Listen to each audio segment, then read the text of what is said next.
terrifying Christmas traditions you didn't know about.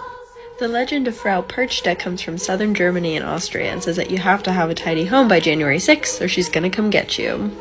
If you haven't spun all your flax by January 6th or basically cleaned up your entire home, Frau Perchta will come to you in the middle of the night, disembowel you, and fill your body with rocks and straw. So instead of Elf on the Shelf this Christmas, why don't you just tell your children that if they don't behave, an evil Christmas witch will come and rip out their intestines? Frau Perchta is typically depicted as having a long cane, a nose made of iron, she's dressed in rags typically, and she also carries a long hunter's knife under her skirt. Some legends say that Perchta rides around 3 Thursdays before Christmas with her evil army of lost souls. So if you hear the wind whipping around those nights, it's actually Perchta on her wild hunt. So Merry Christmas to all, and don't let the evil Christmas witch turn you into her own personal scarecrow. We're taking a look at some of 2021's scariest ghost encounters. Follow along if you want to hear more. User El Hombre Molecular on Reddit claims that one night in 1991, him and his brother were playing when they heard a strange noise coming from upstairs. Thinking they woke up their father, they ran upstairs but found him sleeping peacefully in bed. They turned to leave, but standing in the doorway behind them was an old man, frail, completely gray hair, wearing a blue-collared shirt. They said that he looked like he was completely solid and not an apparition, yet he vanished after 3 seconds. The two were shaken and ran back to their rooms, but that's not where the story ends. The user claims that the scariest part of this whole encounter was the fact that this year, in 2021, their father looks exactly like the apparition that was in the doorway 30 years ago. So what do you think? Was that a vision of the future, or just a scary coincidence? It's been 25 years since JonBenet Ramsey died, and we still don't have any answer as to who did it, but I want to talk about the weirdest part of the case. This ransom note was found inside the house before they found JonBenet in the basement, and it's just written unlike any normal ransom note would have been written. First of all, it's written on her mom's stationery with her mom's pen, and it's 3 pages long, which means that the person or people were in the house for a while writing this note before they went to go kidnap JonBenet. Most ransom notes are like 2 sentences. We have your daughter, we want this much money.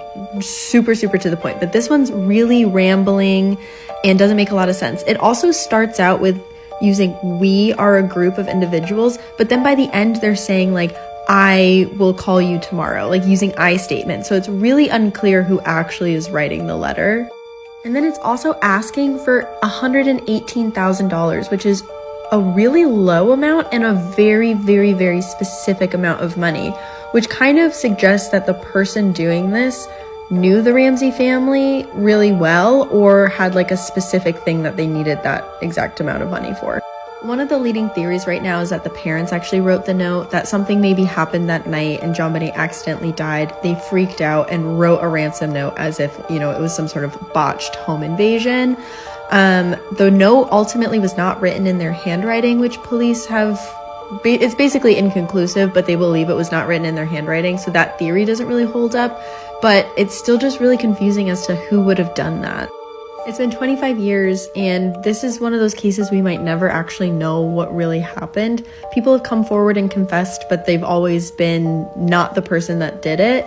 So, I don't know. I think that the answer really is in the ransom note that was left, if it can be decoded and figured out who actually left it. But until we get some clarity on this note, I really don't think we're going to figure out who did it. Do you believe in time travel? So in the early 20s, a teacher by the name of Paul Dynack fell into a coma that lasted an entire year. Upon awaking, Paul wouldn't tell anyone what the experience of being in a coma was like, but he started feverishly writing it down in a journal. According to Paul, if anyone really knew what he saw, it would land him in a mental hospital. It wasn't until years later after his death that one of his friends actually read his journal and found out exactly why that was. So according to Paul, when he fell into this coma, he actually woke up in the body of a man in the year 3906. This was a man who actually died in a motor vehicle accident and was revived as Paul. While he was in the future, he claims to have read many books to figure out what was going on, and these are some of the things that he realized. He said that Mars was colonized by people in 2204. But in 2265, a huge disaster struck that actually killed all 20 million people living on the planet. Apparently also a war is going to break out in 2309 that's going to destroy most of civilization, but by 2396 there's going to be like a spiritual golden age for all of the earth. There's a lot more to this story, but I think my favorite part is just the fact that he didn't want to be famous for this. He didn't ever publish his journal or really want anyone to know that this happened to him, so I don't know, what do you think? While we're on the subject of time travelers, let's talk about Eleanor Jourdain and Charlotte Mobley. In 1901, Charlotte and Eleanor claimed to have experienced a time slip while out for a walk in the gardens of Versailles. During a regular stroll in the gardens, the women had found themselves in an unknown area. They had crossed a rustic bridge to get there and passed a plow that they had never seen before. Not only was this area new, but the women claimed nothing in the environment seemed familiar. There was like a dark cloud that felt like it was sinking over them, and there were people in weird clothing, and a band was playing music that they had never heard before. After this walk, the women were never able to find this part of the garden again, and actually this part of the garden may not have had existed in hundreds of years.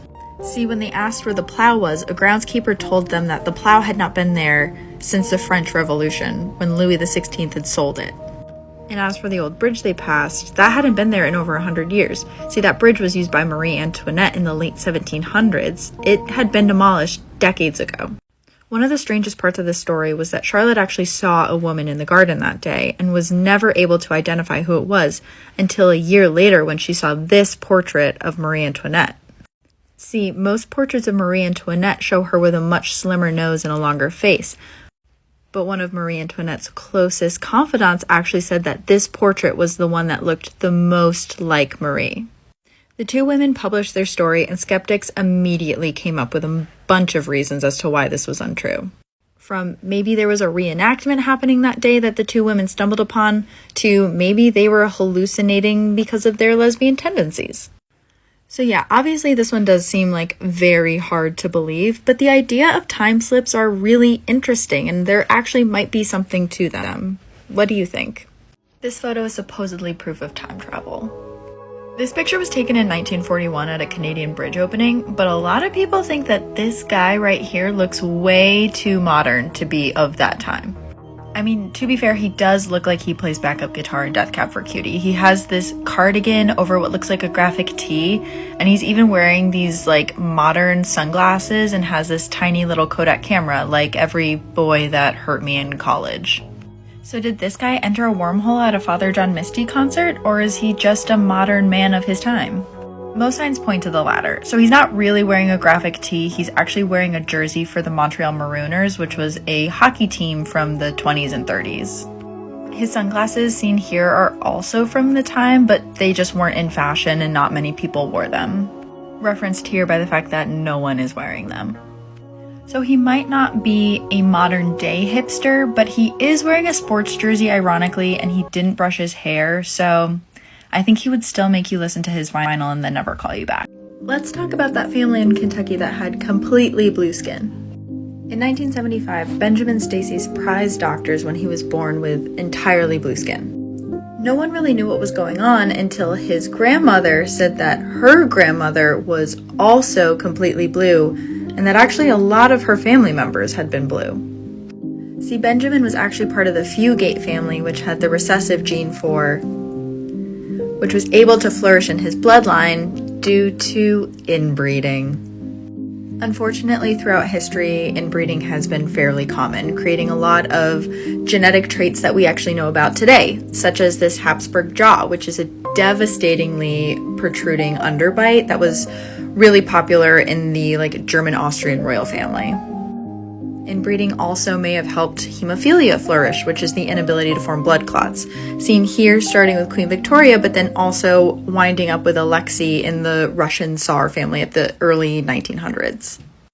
So the blue people of Kentucky was not a myth, it was not an urban legend, it was not even a medical mystery, it was just due to generations of inbreeding, due to there not really being a lot of people in the area at the time. Benjamin eventually stopped being blue, but he still carries the recessive gene, which means if he were to breed with someone who also carried the recessive gene, there's a chance that his offspring could carry on that gene for generations. I don't really know how to end this video other than saying, please don't breed with your family members. Have you heard about how everyone on Earth has supposedly had the same nightmare? A website in 2006 claims that everyone on the planet has dreamt of this man, but that this man doesn't actually exist. He's someone that we've all collectively made up.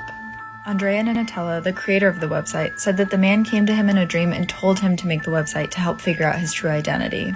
But after posting about him and hearing thousands of other people's stories about dreaming of this man, he was never identified. There were a few theories, however, that arose as to who this man could be, including a representation of God, a corporation that had subliminally been conditioning us to dream of him, and that people actually only were dreaming of him after hearing about him from other people, meaning he was spreading like a virus. The internet immediately went crazy with this story, and everyone was trying to figure out who this man could be, or even if people had actually been dreaming of him. Eventually, Nutella came forward and admitted that this whole thing had been a publicity stunt, but he never said exactly what he was marketing, so a lot of people believe that maybe he had to disappear to cover up the story he was reporting on. So even though we might not have all dreamt the same face, it's not uncommon for people to share similar themes in their nightmares, such as being trapped by water and even dreaming of your teeth falling out. So what do you think? Have you seen his face in your nightmares? I can't stop thinking about this creepy Reddit story. I was about 7 years old, my brother about 10 at the time. It was well past our bedtime when our mom woke up off the couch to take us to bed. My brother stopped on the way to his room and came back towards the bathroom. I'm gonna try to pee before bed. These last few nights I've been too afraid to go to the bathroom because I keep seeing a man in stripes in the window. I don't know if my mom wrote it off as my brother trying to tell ghost stories, but she didn't react at all to his confession. I, on the other hand, was terrified. Years later, when I was about 18, my mom and I were having a conversation in her car about a dog that we used to have when I was little. When she blurted out, "Do you remember that time when I opened the door for the cops and the dog came into the house and tore open that big bag of dog food that we had?" This really took me by surprise because in all of the years that we had lived in the house, we had never called the cops. I asked what she was talking about and she looked like she had revealed something by accident. "I never told you because you were too young at the time, but one night I awoke to noises outside, and when I looked, there was a man staring into my bedroom." I can't remember all the details I gave the cops when they showed up, but I know it was a tall, white male, striped shirt, dark jeans. They said it actually matched the description of a man in the area they were looking for. He had just escaped jail on a murder charge. Now, I know it sounds obvious hearing those two stories back to back, but it wasn't until a few years ago when I was in my mid-20s that I actually put it together that my brother had been warning us about a murderer that spent a few nights casing our home. What if I told you there was a real place where you could travel back in time? Bold Street in Liverpool has been known for its time slips. And if you're just joining us, time slips are when you travel out of your timeline into the past or future. In 1996, an off-duty police officer was shopping with his wife on Bold Street when she went into Dylan's bookstore. Frank followed after her, but was almost struck by a car in the middle of the road. When he gathered his bearings and looked up, though, everything looked different, and Dylan's wasn't there. Instead, it was a store called Cripps. He went up and looked in the window, but didn't see any books on display. Instead, it was all women's clothing, hats, handbags, scarves. Except all of the clothing was very out of fashion, and not only that, but all of the people inside the store were dressed out of fashion. Old-timey clothes like it was the 40s or 50s. Suddenly, a young girl walks past him, still dressed in 90s clothes, and he chases after her into the store. When he gets inside, though, it's no longer the department store, it's back to being Dylan's books. He pulled the girl aside and asked if she saw what he saw, to which she replied that she thought that maybe it was a new department store, but when she went in, it had transformed back into a bookstore. He ended up telling his wife what happened, and she replied that Cripps was a department store in the 40s and 50s, but had gone out of business decades ago. So what do you think? Did this police officer and young girl time slip together? Follow along for more. Let's do a deeper dive into the real place where you can travel back in time. In my last video, I told the story of a time slip on Bold Street in Liverpool. And time slips are when you travel out of your timeline into the past or future. But that's not the only time that someone's time slipped on Bold Street. In 2006, a man named Sean was shoplifting on Bold Street when he was chased by a security guard down a side street, Brook Street. When he reached the side street, he lost the guard but got this weird feeling in his chest. Everything looked different. Cars were antique, people were in older clothing, Traffic lights appeared where they weren't before. He said that there were even bushes where buildings used to be. And naturally, the first thing he did was reach for his phone, which didn't work. There was a newspaper stand nearby, and Sean asked for a paper. The date on it read May 18th, 1967.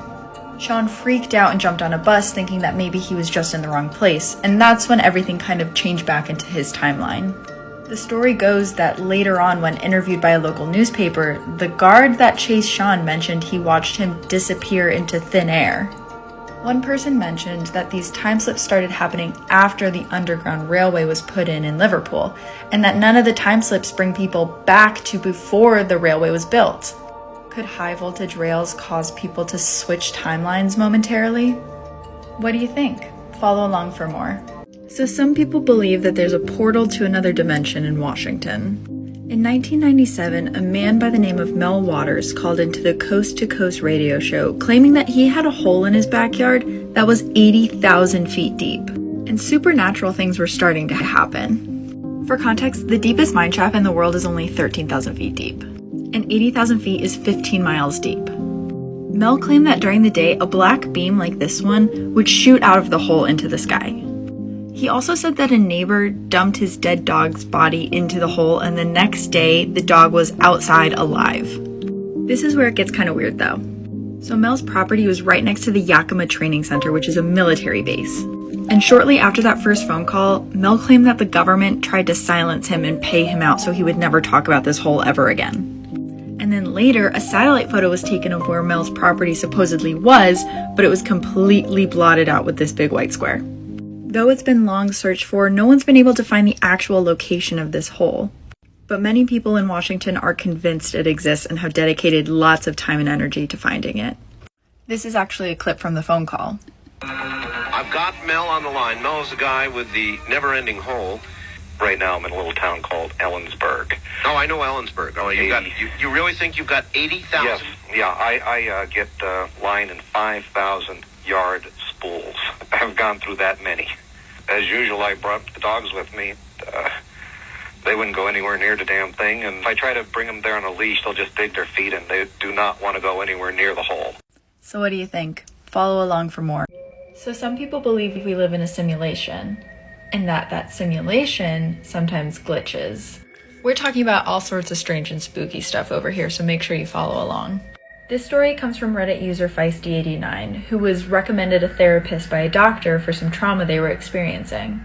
The therapist they met with was named Cheryl, and at first, she seemed really nice. She gave really good advice, was a great listener, obviously had a ton of experience with trauma. So the next week's session comes around and Feisty starts off where they left off, but Cheryl looks really confused. At one point, she stops the session to say that she doesn't remember any of this and asks Feisty to start from the beginning. Now, Feisty's story was pretty crazy, so they thought that maybe starting from the beginning would jog Cheryl's memory, but no, Cheryl didn't remember any of the story. This left a really bad taste in Feisty's mouth, but they figured they would give Cheryl the benefit of the doubt, so they go back for a third session.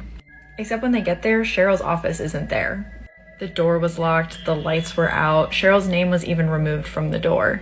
The building's receptionist tells Feisty that Cheryl's now located in the basement, but when Feisty gets down there, Cheryl's nowhere to be found.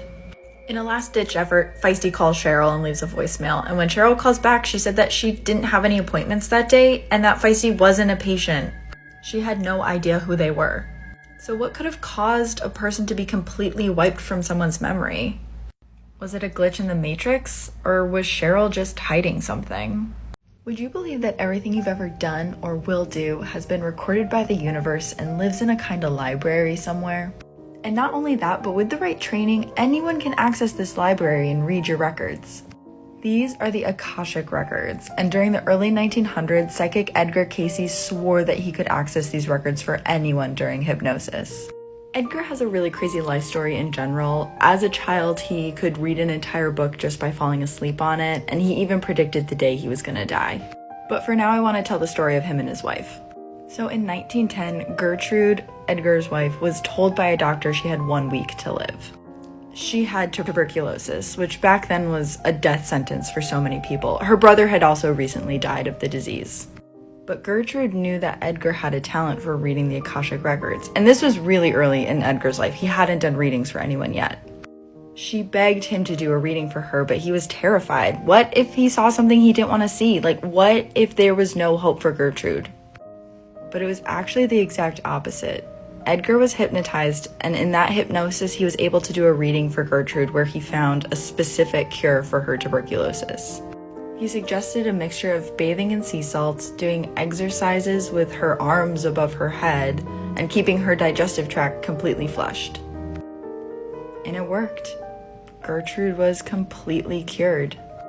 After this happened, Edgar realized he needed to share this talent with the world and started doing readings for more people. He went on to become one of the most famous psychics of the early 20th century. He also never charged people for this service.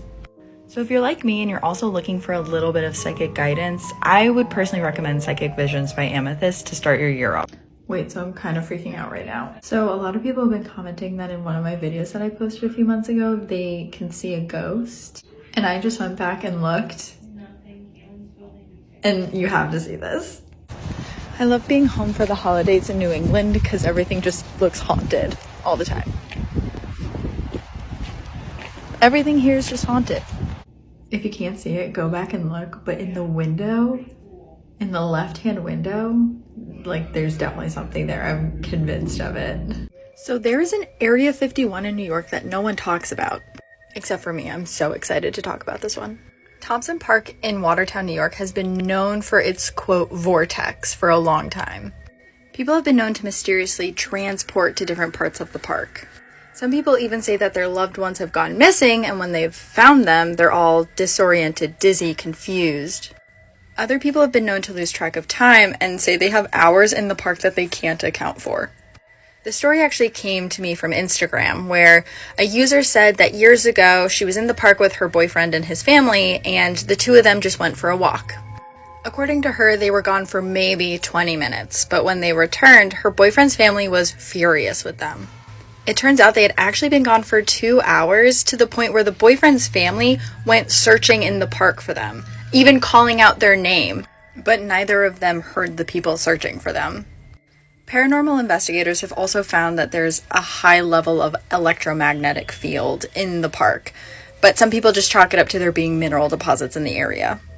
I also think it's fun to mention that the original code name for Area 51 was Watertown, because it's where the CIA director of the time was born. Is that just a coincidence? I have no idea what's going on here. I hope to one day be able to go for myself and check it out. But in the meantime, just please keep sending me your crazy stories on Instagram. I literally live for this stuff. How can so many people around the world see the same figure in their nightmares? Heads up, I spent a lot of time reading about this yesterday, and it kept me up all night. So around the world, a ton of people have claimed to have seen the same tall, shadowy man wearing a hat during their sleep paralysis. He's actually so well known that he's been given the nickname Hat Man. I kind of initially thought that this was another scam, like the Have You Dreamed This Man marketing ploy that I did another video about, but no. I looked it up online, and there's a ton of people sharing their experiences seeing Hat Man. And in all of the descriptions, he's the same, a tall, looming man wearing a wide brim hat. Also, just a quick explanation, but sleep paralysis is when your brain wakes up but your body doesn't. So you have chemicals that are released when you sleep to make sure that you don't act out your dreams during your REM cycles, and that's what paralyzes your body. Sleep paralysis is when you are mentally awake but physically asleep. People do tend to hallucinate during this time, but it's weird that so many people have seen the same figure. So I've actually struggled with sleep paralysis since college. Sometimes I'll wake up in the middle of the night. I can see the room that I'm in, but I'm completely unable to move, totally paralyzed. I start getting the feeling that something has crawled into bed with me, though I can't see what it is. I know that it's a man, and I can feel him wrap his arms around my body while he's breathing in my ear and just squeeze so tight that I stop breathing. I'm paralyzed in this time, so I can't turn around to see if he's wearing a hat, but I do know it's a man, and I get this overwhelming sense that it's evil. So I don't know. I don't know if we all watched Nightmare on Elm Street way too young and have just kind of associated a man with a wide brim hat as like some sort of sleep demon, or if this is actually some entity that lives in the space between awake and asleep. But I would love to hear your experiences. If you've had any experience with Hatman or you know anyone that has, please mention it in the comments. I'm so fascinated. Do you believe someone could disappear into thin air? Part of southwest Vermont has been dubbed the Bennington Triangle due to a series of 4 very bizarre disappearances that took place between 1945 and 1950. Upon first glance, this feels like a classic serial killer tale. But there's only ever been one body found, and the cause of death was inconclusive. And one story is so strange, you have to hear it for yourself. In 1949, veteran James Tedford was on a bus from St. Albans when it passed through the Bennington Triangle. There were 14 other people on the bus, and eyewitnesses confirmed that James was on the bus before it reached its last stop, which was Bennington. But when the bus actually pulled into the last stop, James was gone. There was no way to leave the bus without the driver seeing, but the bus driver confirmed that he never saw James leave. And James's luggage and an open timetable were both left on the bus. His family immediately reported him missing, but he was never found. Some people say that the Tedford case is just local lore, but it was written about in the local newspaper right after it happened. The scariest thing about the James Tedford case is just that the other cases in the Bennington Triangle also were all vanishings without any sort of trace. Like, there was nothing left behind to indicate what would have happened to these people. They all just in thin air. I'm going to talk about the other cases as well as what may have happened in a part 2. Do you believe that people can just disappear into thin air? We're talking about the Bennington Triangle, a section of Vermont where people have mysteriously vanished over the course of a few years between 1945 and 1950. Sounds like a serial killer, right? It's a lot weirder than that. In my last video, I talked about James Tedford, a man who seemed to apparate on a bus. But what about the other missing people? A 74-year-old hunter named Mitty Rivers was out with 4 other people when he mysteriously vanished. It said that he ran ahead of the group to get back to camp, but by the time that the others had reached camp, he was gone. Despite a massive search party of over 200 people, he was never found. And he was a woodsman. He would have known the area really well and been able to survive in the woods. In 1946, college student Paula Weldon also vanished. The last person to see her was a night watchman who gave her directions. He also said that she was wearing this bright red coat when she disappeared, which would have made it easier for other people to identify her, yet no one recalled seeing her that night. A few years later, 8-year-old Paul Jepson went missing in the same area as Paula. He was out with his dad when he wandered away from the car, but was never seen again. Then, 2 weeks after Paul disappeared, in the same area, there was another disappearance, but this one at least gave a little bit of insight. Frida Langer was out on a hike with her cousin when she fell into a creek and needed to run back to the base camp where her husband was to change her clothes. In the short distance between her cousin and her husband, she disappeared. Except this time, a body was recovered, except that it was 6 months later. And also it was in an area that had been heavily searched already, leaving a lot of people to think that maybe someone dumped her body there after the fact. Someone went missing in the same area, which sounds like a serial killer, but serial killers have types. The fact that it was like 2 older men, 2 women, and a young boy doesn't really prove the case that it was a serial killer, and also no evidence of that was ever found. However, there are a lot of local legends as to what could have happened, which I'll talk about in a part 3. So interact with this video if you want to hear about the aliens and Bigfoot that was maybe in the area at the time, because it gets really... Do you think certain objects can make you travel in time? In the early 20th century, a woman named Alice Pollock was invited to see Henry VIII's room. Alice was actually born into the aristocracy, which gave her access to Leeds Castle when it wasn't open to the public. Alice wandered around the castle, even touching a few objects as she wandered in between rooms. However, when she got to one room, Alice mentioned that the energy completely changed. She said the air became really cold and the carpet vanished. She saw a tall woman in front of her pacing back and forth, clearly worried. The woman was wearing a long dress and her hair was up in an outdated fashion. Alice caught a flash of her for a brief moment before everything snapped back and the room looked exactly like it was before. After she left, she couldn't stop thinking about this encounter though, and she researched it extensively. What she found was that the room she was in was actually where Henry VIII kept his stepmother locked away after he accused her of trying to overthrow him as king. She eventually was found innocent and he released her, but not before he had her completely imprisoned in the castle. So what do you think? Did Alice touch something that made her slip back in time? Follow along for what's going on with these supernatural lights in Texas. At the end of a dark, unpaved road in Saratoga, Texas, visitors can see this light, which reportedly has no source. People have tried to approach the light, but no matter how close you get to it, it just moves farther away. Legend has it that back when a train ran through this part of Texas, a conductor was actually decapitated, and now he searches for his head every night with a lantern.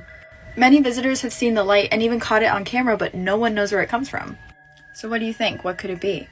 So apparently 2 nights ago in Ireland, hundreds of people reported seeing the same UFO. This is apparently a picture that someone caught of it. It was flying very low, was V-shaped, super bright, and very quiet. People also claimed that it just seemed to evaporate out of thin air, which it is really cloudy out, so maybe it disappeared into the clouds, but that's also pretty crazy. It literally looks like a train car that split in half and like half is dangling over the side of a cliff. So what could this be? This could be an alien invasion. God, I hope so. There's also, I don't know, a massive war happening. There's going to be lots of planes that we cannot identify flying around because of that.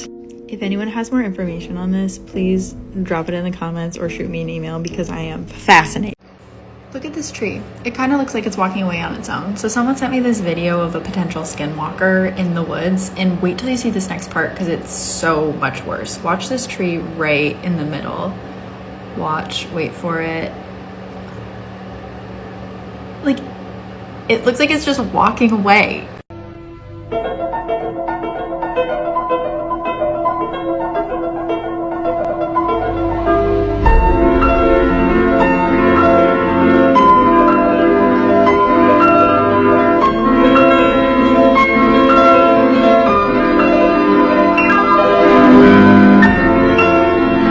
Did you hear about the evil spirit that was just released in Japan?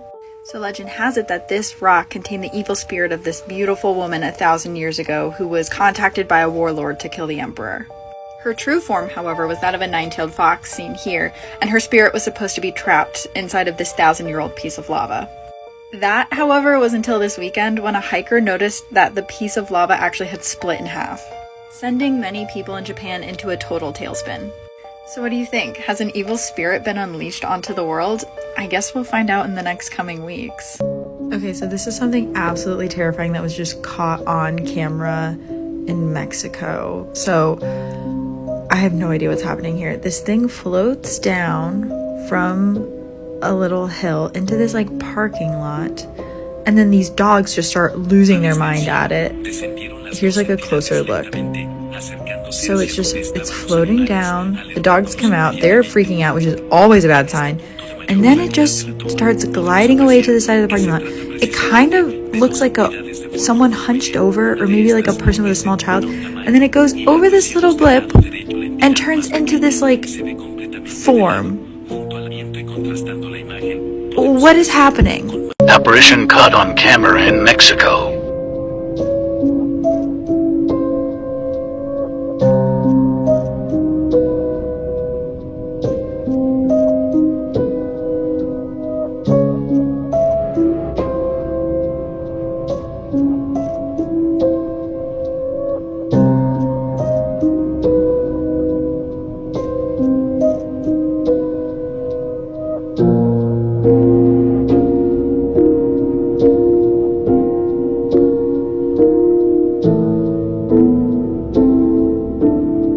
Watch it change form.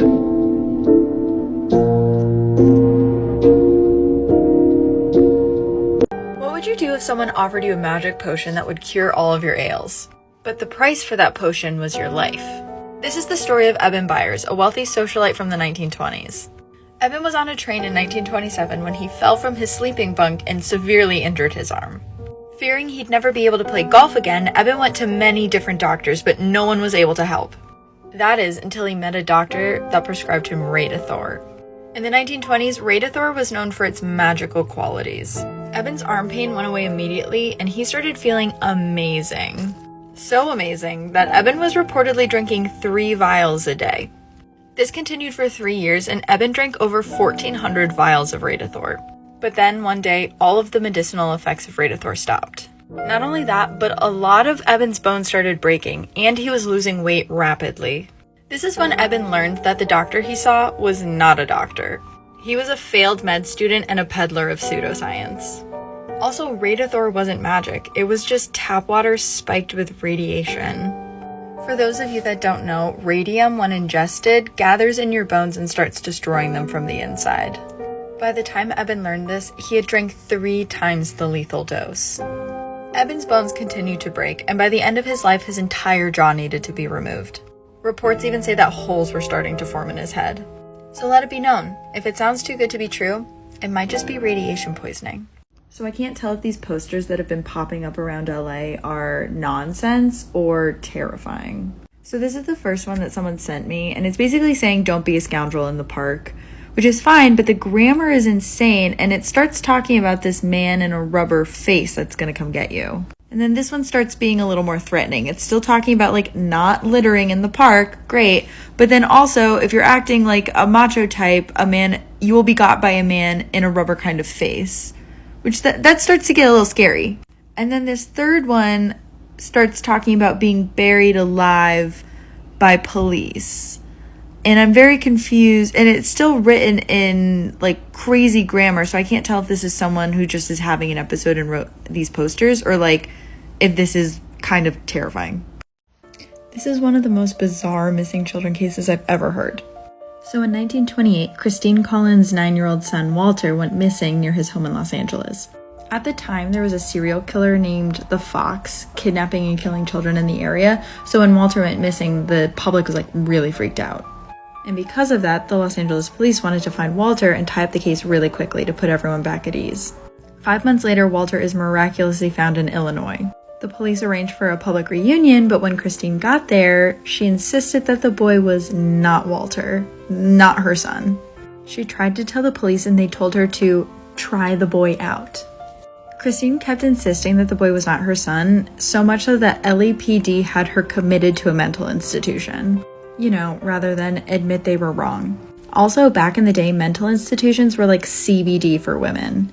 Oh, you're not feeling well? Why don't you get committed? Are you stressed out? My mom swears by getting committed. Eventually, the boy admitted to being a 12-year-old con artist from Illinois who wanted to come to LA to meet his favorite actor, Tom Mix. And here you can see how different the two boys actually looked from each other. In reality, Walter was actually killed in the Wineville chicken coop murders, which is so messed up and deserves its own video, and his mother was never paid the money that she won in a lawsuit against the Los Angeles police. Las Vegas has a dark and haunted past, but one of its darkest stories takes place at the Flamingo Hotel and Casino. The Flamingo is a time capsule, part Palm Springs desert oasis, part zoo. Look, real flamingos. It's actually the oldest casino on the Strip, and it almost never existed. Also, no one knows who killed the man who created it. So Bugsby Siegel was a mobster who came to Las Vegas in 1945 chasing his love of gambling. And he already had quite the reputation. He formed Murder Inc., that little group of contract killers that maybe killed over 1,000 people. Bugsy took over construction from the original owner. And rumor has it he named it the Flamingo after his mistress's red hair and long legs. Construction costs started soaring. First it was $1.6 million, then it was $4 million, then it was $6 million. All of this money was borrowed by Bugsy from the mob. Which would have been fine, except 2 weeks after the Flamingo opened, it closed its doors. Business was terrible. Eventually, it reopened its doors to huge success, but it was already too late. The mob saw this as a loss. Also, they found out Bugsy had been pocketing a lot of the costs. On June 20th, 1947, Bugsy was shot through the window of his Beverly Hills home. Visitors say they can still see his ghost walking around at night, but you'll have to see for yourself. Okay, someone sent me a video of a creepy doll, so we're watching this together. Already there's a doll in a... What is that? Why is there a doll in a cage? This is already insane. What is going on here? So we see, okay, we're zooming in. Cat's mad dogging these dolls. Something is floating out of the dolls that have a cross on it. Also, what is going on back there behind the cat? Like, what is this guy? Nobody has any business being there. Okay, so initially I wasn't going to talk about this case because I can't even look it up without losing sleep. It's that disturbing. But enough people said they wanted to learn more about it. So the Wineville chicken coop murders were carried out by Gordon Northcott, seen here looking like an absolute psycho, in the 20s in Riverside County, California. It's important to know too that Gordon was in his late teens and early 20s when these happened. So it all started when Gordon's parents bought him a chicken farm in Riverside County, California, where he was going to stay with his little nephew here, Sanford Clark. And Sanford's actually the reason we know any of this happened. It's all of his accounts of what happened at the chicken coops that was able to piece together the crimes. So according to Sanford, one day Gordon went over to Sanford holding a bucket and said, "Do you want to see what's inside this bucket? I caught something." And of course he hadn't caught anything. Inside of the bucket was a head of a child, and Sanford didn't know what to do. He had never seen this before. But Gordon was laughing and laughing and laughing. He thought it was like this huge hysterical prank that he had pulled on Sanford. The worst part is that Sanford's parents actually came and visited the chicken coop not long after that happened, and Sanford tried to tell them what had gone on, and Gordon was able to convince his parents that he used self-defense to decapitate the young boy and put his head in the bucket. Apparently, when Gordon's mom heard what happened, she cried and hugged him and said, "You did what you had to do." So of course it got exponentially worse after that happened. And according to Sanford, shortly after was when Walter Collins, who I did the other video about, showed up on the chicken coop farm. And again, there's no hard proof of this, but according to Sanford, Walter was there for weeks. Gordon had kept him in a chicken coop for weeks and was just going out and torturing the poor boy, saying he was going to let him go, trying to get Sanford to join in on all of this.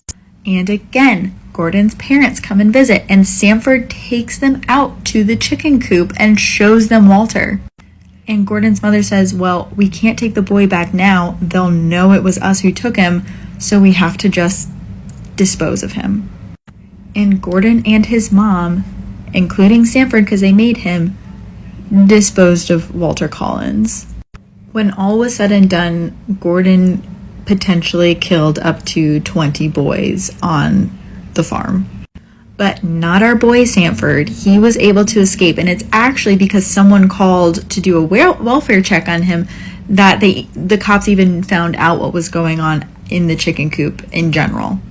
Gordon was sentenced to death when he was 23 years old, but Sanford lived until 1991 and had, all things considered, a pretty normal life moving forward. Do you think we've all lived past lives? For 4-year-old Ryan, it started with a nightmare. Ryan would wake up in the middle of the night crying and tell his mom that he wanted to go home. His mom would insist that he was home, but Ryan would say, No, my home is in California. I belong in California. He told her that he lived on a street with the word rock in it. He told his mom all of these stories about being an actor in Los Angeles that his mom kind of assumed were just made up. But then Ryan started telling his mom stories about Rita Hayworth, which is an old Hollywood actress that no 4-year-old would really have known of. These stories were so vivid that Ryan's mom actually picked out a few books on old Hollywood just to see if anything matched. One day they were going through the books together, and Ryan ended up seeing a picture of an extra in a movie Night After Night. And he immediately starts freaking out. He goes, "That's me! That's me!" The man was Marty Martin, an old film extra turned Hollywood agent that died in 1964. He was by no means a household name, but Ryan knew so many details about his life, like how many kids he had, how many times he was married, and even where he lived. Which was a street with the word rock in it because he lived on Roxbury Drive in Beverly Hills. The older Ryan got, the more his memories of Marty faded, but he was actually studied by a professor at the University of Virginia who was trying to make sense of Ryan and other children who've supposedly lived past lives. And the Today Show actually did an interview with Ryan where you can learn more about this case. We're talking about spooky Paris this week, and though this plaza at the Hotel de Ville might look cute and romantic, it was actually the place of thousands of public executions during the French Reign of Terror. The Reign of Terror was between 1793 and 1794 during the French Revolution. At the time, essentially you were either for the revolution or you were against the revolution, and if you were against the revolution, they were going to kill you for it. This was because at the time, the Paris jails were actually overflowing, so a new law was introduced that basically said you could accuse anyone of a counter-revolutionary crime directly to their face. You didn't have to go through the police anymore, and the only options were acquittal or execution. So basically, you were innocent or you were dead. It's estimated that at this time, 600,000 50,000 people were arrested and 50,000 of them were executed. About a third of these executions were done by guillotine, which also, side note, guillotine might sound like an old and barbaric form of execution, but actually the last one happened in 1977. So if you visit the Hotel de Ville, don't go at night because you never know whose ghost you'll run into. In honor of my podcast, Heart Starts Pounding, being released exclusively on Amazon Music starting tomorrow, here's 3 podcasts to check out if you're looking for something scary. If you have kind of a low tolerance for scary and just want something spooky and fun to listen to, definitely check out my new podcast, Heart Starts Pounding. Each episode is a real scary or unexplained story told by the person who experienced it, and I do a deep dive to try to explain it. If you're looking for something just a little bit scarier, definitely check out My Favorite Murder. They do really deep dives into true crime cases, but the women who host are so funny, it never really gets all that scary. If you love to get scared and don't mind losing sleep, you have to check out Morbid. It's a research-heavy true crime podcast, and they don't spare any details for the listeners. Like any. All of these podcasts and more can be found on Amazon Music. Don't have a subscription? Head to the link in my bio for a free trial. Just click getamazonmusic.com/heartstartspounding for your free trial, and then tell Alexa, "Hey Alexa, play Heart Starts Pounding." Some people don't know the university they went to is actually haunted. As is the case with Cal State Channel Islands, one of the most haunted universities in America. That's because from 1933 to 1997, it was actually the Camarillo State Hospital, a mental asylum. The biggest one in America at that. It was often referred to as a warehouse for the mentally ill. Inside, patients were subjected to forced labor, shock therapy, and it was one of the first places in all of America to practice eugenics. In 1997, the asylum quickly closed its doors and was very hastily converted into a university. And that's what it remains today, except some of the parts are still around from the insane asylum. This week on my podcast, Heart Starts Pounding, I talked to someone who went inside the building and came face to face with something evil in the morgue. Click the link in my bio to hear it streaming exclusively on Amazon Music this week. And if you don't have a subscription, don't worry. Just click getamazonmusic.com/heartstartspounding for a free trial today. How did these people just disappear into thin air? So in 1900, a boat was carrying a man named Joseph Moore to an island in the Flannan Isles, where he was set to replace 3 lighthouse keepers. Except when he got there, the 3 men were nowhere to be found, and it looked like they left in a hurry. Half-eaten food was still on the table, and one of the men had left their coat behind.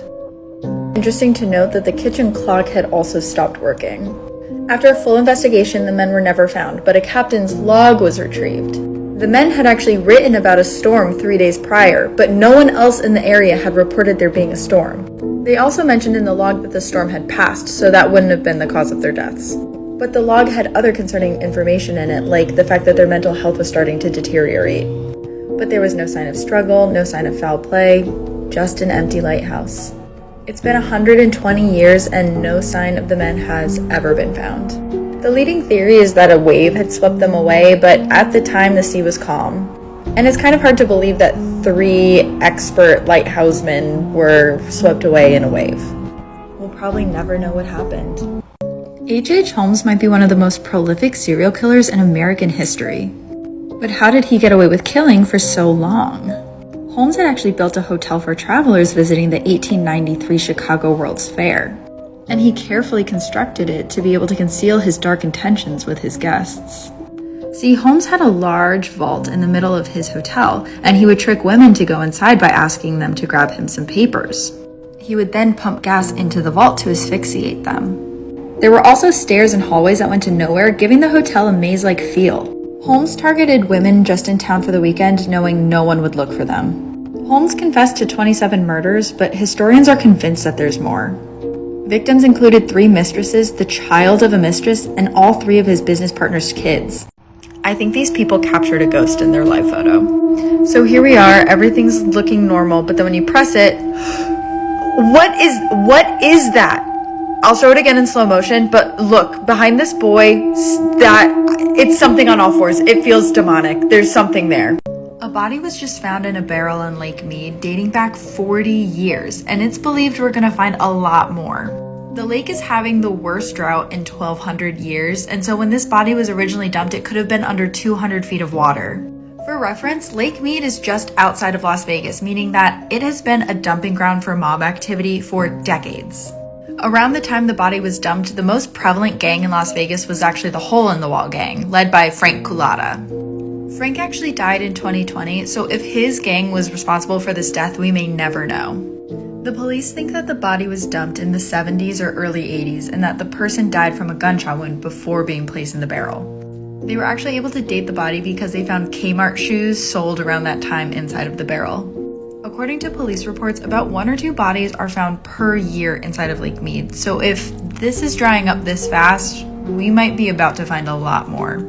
A prisoner and a prison guard in Alabama just escaped together, leaving many to wonder if it was planned or if she was kidnapped. So last Friday, Casey White and Vicky White disappeared from an Alabama jail. Vicky was bringing Casey to a courthouse for a routine mental health check, but they have not been seen since. For reference, Casey was actually in jail for a crime spree he committed in 2015, and while he was in jail, he also confessed to the murder of a 58-year-old woman, also in 2015. So there's actually reason to believe that the two were in a relationship at the time of the disappearance. Vicky was giving Casey preferential treatment in the prison and also may have had him specifically transferred to her prison so they could be together. Vicky also was set to retire the day of the disappearance and had just sold her house for way under market value. Casey, on the other hand, claimed that if he ever got out of prison, he would kill his ex-girlfriend and his ex-girlfriend's sister, and now he has access to Vicky's weapons. Personally, I think that Casey got Vicky to fall in love with him so that she would help him escape. And he feels really dangerous, so hopefully both of them are found within the next couple days. Hello everyone. Today we have a video of someone walking through an abandoned hospital, which I'm too scared to watch. Okay. Okay, what was that? Okay, one more time with my head out of the way. I'm sorry, but that looks like a straight up demon. See if you can spot the ghost in this abandoned insane asylum in the UK.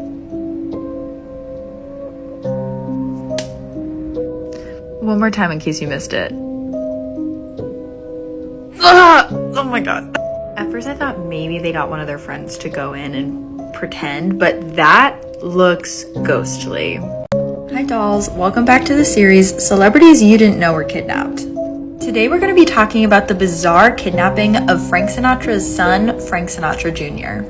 So Frank Sinatra Jr. was just 19 years old in 1963, and he was an up-and-coming singer, probably wanting to be like his dad. He was performing at a lodge in Tahoe when 2 men approached his room saying that they were delivering a package. Within minutes, the men had tied up the singer's friend and blindfolded Frank Jr., leading him out a side door into a car. The singer's friend was able to untie himself pretty quickly, but by that point, Frank Jr. was already in a car heading 400 miles south to LA with the kidnappers. So these are the 2 guys that kidnapped him, and this guy, John Irwin, was the one that called Frank Sinatra Sr. that night, demanding $240,000 for his son's return. And to put that in perspective, that's like $2.2 million today. The FBI oversaw the transaction, and Frank Jr. was released after the ransom was paid. But it kind of gets a little weirder after that. So a lot of people still today think that this was just a publicity stunt because one of the kidnappers, Barry Keenan, knew the Sinatras and was like close with the family. He was Nancy Sinatra's friend at UCLA, and he saw this as an opportunity to borrow money from Frank Sinatra, fully intending to pay it back one day after he opened a business. He went to jail for 4 years for the kidnapping, but is still alive today and started a really successful real estate business and is worth millions of dollars. He also talks very publicly and often about the kidnapping. Stay tuned for more stories. Hello, and welcome back to Celebrities You Didn't Know Were Kidnapped. So this is actually one of the scariest celebrity kidnapping stories I've ever heard. Today we're talking about Justin Long. This story takes place in 2007 when Justin was filming a movie in Birmingham, Alabama. Justin was out at a local bar after filming with some of the crew when he was approached by 2 local men. The men offered to take Justin and the production assistants to a casino, but insisted that they all drive together in their car. Justin actually didn't think much of this and agreed to go with them, but first wanted to go back to his hotel room to get some more money to gamble with. So he goes, grabs the money, gets back in the car with the guys, and the guys say that they need to make a pit stop at their house. And while they're at the house, one of them offers Justin some weed, and he takes one hit and realizes it's not weed. He starts immediately feeling like he's losing control of his body, and when he offers it back to the men, they don't want to smoke it. And it's at this point too that another man comes out of one of the rooms, goes, "That's the guy," grab the camera, and then they're all back in the car again. At this point, Justin's at least with it enough to know that they're not bringing him back to his hotel even though he's begging them to. At one point, they actually drive him to the hotel but don't let him get out and then drive away from it, sort of to like taunt him or to try to calm him down or something. He knows that things are starting to look really dire and gets this overwhelming sense that he is going to die. So what he does next is he opens the car door going 30 miles an hour and jumps out of it. And actually, he's so clumsy as he does it, he falls under the car and the car runs over his leg. But he's actually able to still get up and flag down the next car that drives by, which just happened to be a cab. The PAs that he was with were also let go at this point, and to this day he has nerve damage, but obviously it could have been so much worse. Make sure you're following along for more in this series. Hi guys, welcome back to the series Celebrities You Didn't Know Were Kidnapped. Today we're talking about a highly requested one. This is the kidnapping of Benedict Cumberbatch. So in 2004, Benedict was filming in South Africa, a show for the BBC. So on the weekends, him and his castmates would go out and scuba dive, but this one particular weekend, Benedict wasn't feeling very well and he wanted to go home early. This would have required the group to leave at night, and the South African local that was with them said that leaving at night wasn't a great idea because the roads get really sketchy, but they ultimately decided to leave that very evening. As they're traveling back to set, they blow a tire and have to pull over to the side of the road and change it. And that's when a group of armed men storm out of the brush and completely ambush the group. It was a 2.5-hour ordeal that included bringing all the actors to an ATM to pull out a bunch of cash. At one point, one of the assailants actually put Benedict in the trunk of the car, but he was able to talk his way out of it. He claimed that he would probably die in the trunk and that was going to be way too much of a hassle for the assailants. So they pull Cumberbatch out of the trunk, tie the group together, and take off. And at that point, the actors are able to kind of make their way down the road and find someone to help them. And then the next day, they found out that someone that very night actually died in a very similar attack. So for how absolutely terrible the situation was, it could have been a lot worse. Make sure you're following along for more in this series. So this week it came out that Kristen Chenoweth was almost a victim of the Girl Scout murders. This is going to be part of a new series called Close Encounters about people who narrowly escaped a horrible fate, so follow along for more. Some quick backstory is in 1977, 3 girls were found murdered on their first night at Girl Scout camp in Oklahoma. They were all staying in a tent together, and their bodies were found on the trail leading to the camp showers. Now, in 1977, there was no way to test for DNA evidence, but a local man, Gene Leroy Hart, had actually escaped prison and was on the run. He was arrested for the murders, but was acquitted by a jury. There was actually a note found on the campgrounds 2 months earlier that said, "We are on a mission to kill 3 girls in Tent 1, but that note was discarded by the camp director, thinking it was a prank. Now, Broadway actress Kristen Chenoweth was actually supposed to be on that trip. She fell ill that weekend and was unable to go, but she says that it's haunted her entire life. So it wasn't until this year, 45 years after the murders took place, that we might finally have enough DNA evidence to convict Gene Leroy Hart. He passed away in 1979, but this might at least give some closure to the families. Hulu just released a documentary called Keeper of the Ashes about this entire event. Let me know if you're going to watch this weekend. Have you heard of the singer who narrowly escaped Ted Bundy? This is part of a series called Close Encounters, people who just barely escaped a terrible fate, so follow along for more. So Debbie Harry is the iconic singer from the band Blondie, and one night in 1970, before she was even famous, she was out late at night walking by herself in Manhattan. And that's when she was approached by an attractive man in a white Volkswagen Beetle. Sound familiar? She said she got a bad feeling from the man and said no, but he was pretty persistent. And she had been walking a while and her feet were hurting and she was tired, so eventually she kind of just gave in and got in the car. She quickly realized that something was not right with this car.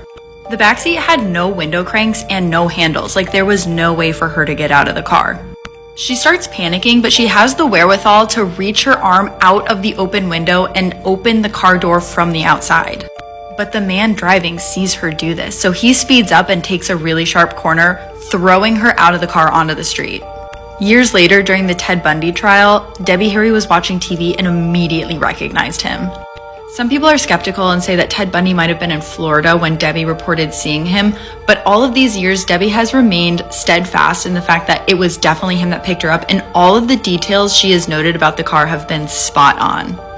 Bundy went on to confess to the murder of 30 women, but a lot of people think that number is a lot higher. So thank God she got out of that car. Would you buy this scary abandoned house with your friends? The Carlton Island Villa in upstate New York has been abandoned since 1927. And on top of that, its original owner, William Wyckoff, died the very first night he stayed in the house. But it's currently on sale for only $375,000, which in this economy is a steal. It's on the water. Some photos of the original layout still exist, and it's crazy to see how this turned into this, or how this became this. But if you're a millennial who doesn't know how you'll ever be able to afford a house, this might be the best chance you have. Sure, it needs some work, but just start a TikTok renovating this place. I'm sure it'll blow up and pay for itself. So send this to a friend that you would go in on splitting this with. Okay, wait till you see this creepy Zillow listing. So this house in South Carolina is being sold for $130,000 in 2017. But look at this caveat. Upstairs apartment cannot be shown under any circumstances. Buyer assumes responsibility for the month-to-month tenancy of the upstairs apartment. Occupant has never paid and no security deposit is being held, but there is a lease in place. Yes, it does not make any sense. Please don't bother asking. So basically there's a squatter upstairs. Someone else also pointed out that it looks like there's water damage from a leak coming from the mysterious upstairs tenant. This photo is also posted with the listing, and I'm gonna assume that's paint just so I can sleep tonight. So would you buy a house for under market value if it meant that the Babadook was living upstairs rent-free? This is one of many creepy homes we're gonna investigate, so make sure you're following along. So I am living for scary Zillow listings, and listen to these terrifying home buying experiences. So this couple was buying a foreclosed home in Geneva, Illinois when they saw this on the wall. Do not buy this house. It is haunted, by 2 ghosts. 2 women, they hate men. Property built on graveyard, and this is a 1875, I cannot read that next part. The other properties, everyone has, I think that word is divorced. Please do not acquire if you are married. Awful things will happen to you. The couple ended up not buying that home, but it sounds like it was haunted by 2 roommates that make you leave your husband. And I can't tell if that message is more or less creepy than this next one that another couple found in a house. A couple found this written on the basement door, but it says, "Hi, my name is Jim and I will die in 2012. The couple also didn't buy this house, but if Jim died 10 years ago, I mean, in this market, you really can't be picky.